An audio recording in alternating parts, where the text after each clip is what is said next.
Hey guys, welcome to the Being Beautifully Honest podcast and channel. Thanks for being here, for being subscribed. If you're not, go ahead and hit that button. And if you're listening on YouTube, hit that like button. It's like walking in the room and hitting that light switch. Let's brighten up the place and get into this conversation.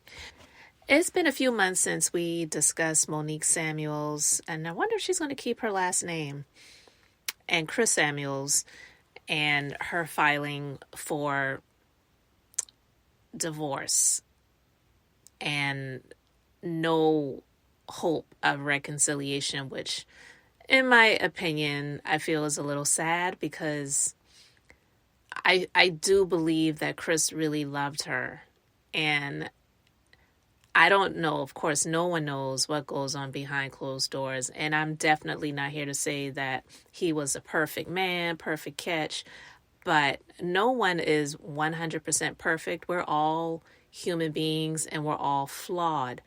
I just, in my personal opinion, just being beautifully honest, I just feel that Monique was extremely selfish, self-serving, and spoiled. And it looks like, I should say, he will probably be a really great catch for someone else. And his DMs are probably flooded. But anyway, it's being reported that she is officially a single lady. The judge has approved her divorce, and she is no longer Mrs. Samuels. She is Miss Monique Samuels. So the story is, I'm getting this from the Jasmine brand. The mother of three filed for divorce from her now ex-husband, Chris Samuels, on April 14th. As previously reported, she broke her silence just months after Love and Marriage DC, and fans speculated the split between the pair. They call her podcast host. Anyway, Chris Samuels remained pretty quiet once the divorce news was announced. And I will agree with that. I didn't hear anything that he said. I don't know if you all did. I did see a few pictures and clips of him being in the gym. But anyway, they're saying that she confessed at the time, we have grown so far apart. Chris Samuels was blindsided when Monique Samuels filed for divorce on April 14th after 11 years of marriage. The former couple appeared on Real Housewives of Potomac for 3 seasons with their 3 children, Christopher, Milani, and Chase. Reportedly, a source close to the former NFL player stated she completely shut off the marriage with no plan, and there's no clear strategy for what this looks like. They've been struggling for a while, but Chris was wanting to fight for the relationship. Though Chris was hopeful that he and Monique could repair their 11-year union, she made it clear that reconciliation was not foreseeable. She revealed to viewers on her Instagram Live that she was miserable and it wasn't just all on him. One thing the alums seem to agree on from the reality show that was on Bravo during their public split was they both wanted what was best for their children. And then she said now her kids are getting a healthy example of what a relationship is. Or just getting an example on what a relationship isn't. Because in my personal opinion, she didn't have one. I felt that she was waiting her time out. She knew once she hit that 10-year mark, she was good to go on the prenup. Stuck it in there for 11 years. That, 11th year of marriage, things are just so miserable. She was miserable. Things just weren't working out. And then she finally was like, okay, now I got the opportunity to get out of here scot-free. And I'm getting what is due to me because I stuck it in there and I paid my dues. Now I'm good to go. And no, I don't want to reconcile. I don't want to try to make it work. I want out. I want to be single and I want half. Listen, I don't know the details of their divorce. I don't know the details of their prenuptial agreement. I don't know the details of their divorce settlement. I have no clue. But if anyone was the one that was talking about how great the money was, it was her. I never heard him speak anything about his money.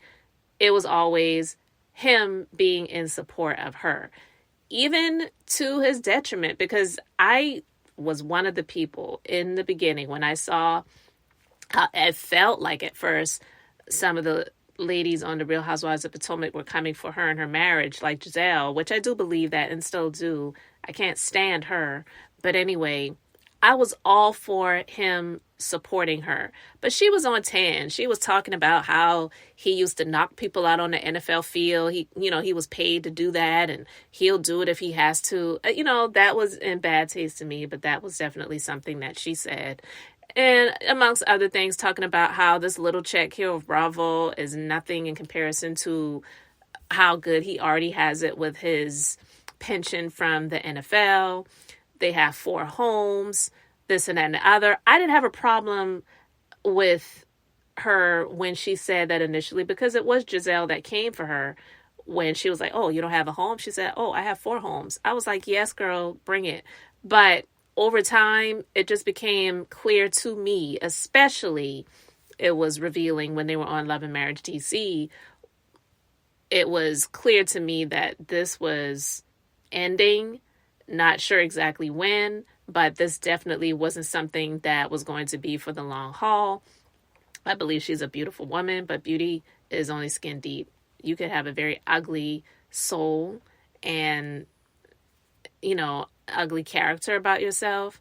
But I've had a number of people share things with me about her, especially in my comment section on previous commentaries about her. And I believe absolutely all of those things that people are saying, because I've heard things about her too. And I know everything you hear about someone is not the truth or gospel, but I do feel bad for Chris because, like I said before, I felt like this was a man who really loved his wife, who loved his family, and was going through depression and going through probably a little bit of head trauma too. Being in the NFL is not an easy job, and the longer you're in it, probably the more susceptible you are. Not everyone suffers the blows of becoming broke or, dealing with illnesses and injuries to the body and things like that. So sometimes you do get out of there without that. But the mental is something that people discount. And it's horrible that people do that because the mental is the brain. The brain is the part that functions the entire body. So I never understood and never still to this day understand why people discount the mental of a person and saying, oh, they're not dealing with anything like that. You really don't know. We can't judge that, especially not being doctors. I'm not saying that some people don't use that as as an excuse or even a lie or just try to blame that. But when you have access and money, then you definitely should be getting help. And, men are stubborn. Sometimes they don't want to go to the doctor and things like that. But if she really loved him, I don't know all of the details.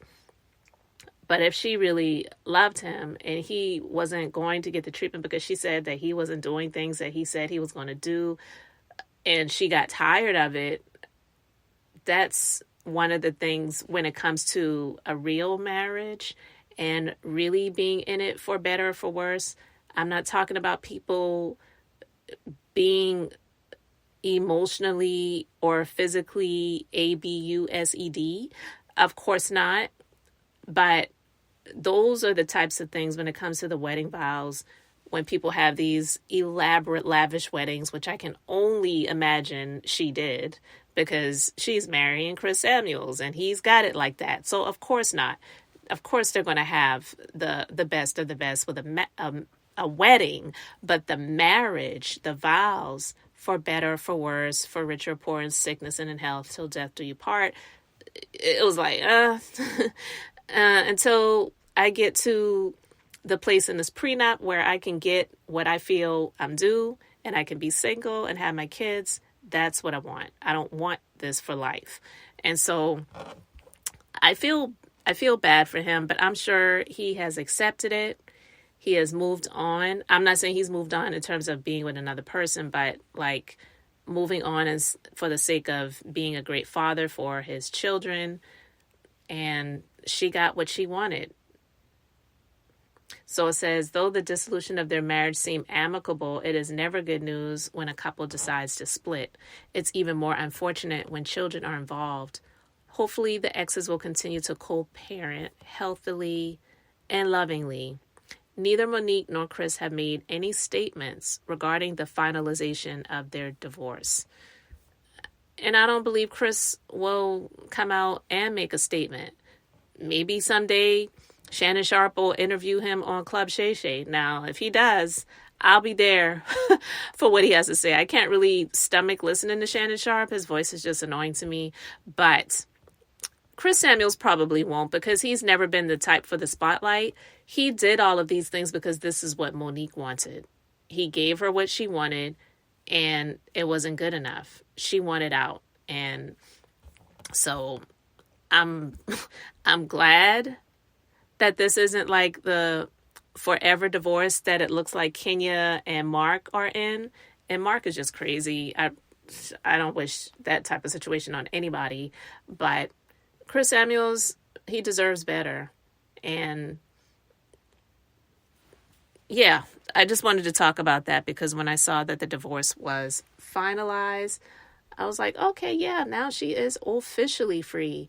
So I've heard she's been following that personal trainer again that she was accused of messing around with, that they said they tried to make a storyline while they were on the Real Housewives of Potomac. So maybe he's helping her to get that body back in shape. Not that she was out of shape. So maybe they're doing some other stuff. I don't know. But anyway, guys, I just wanted to talk about that. Let me know your thoughts in the comment section. Thank you so much for being here, for liking and subscribing. I'm Beth, just being beautifully honest. So until the next time, I wanted to keep it brief, beautiful, and now I'm going to say bye.